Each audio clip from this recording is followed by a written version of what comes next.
Dibac has a very useful function that allows you to raise the contour lines drawn in the project. This is a simple example to show you how this works.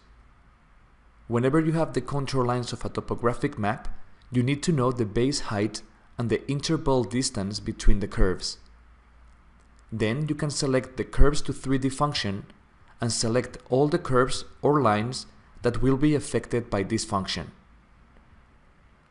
Once you have selected the geometry, right-click to confirm the selection.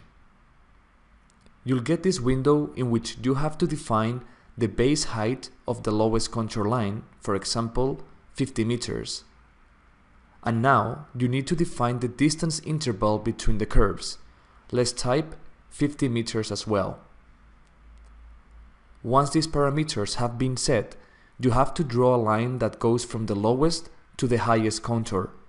So I click outside of this curve and then click again after passing the highest curve. Although it might not seem like, Dibac has applied the respective set dimension to the contour lines.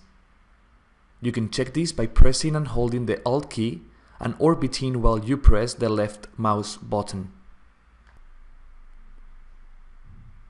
You can then save this project in DXF format .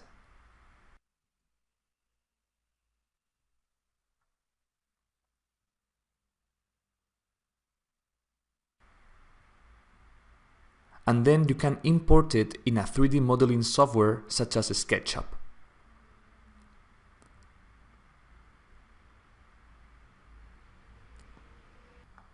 You can see that the contour lines appear in 3D. So now you can use the sandbox function to create the 3D model of this terrain in a heartbeat.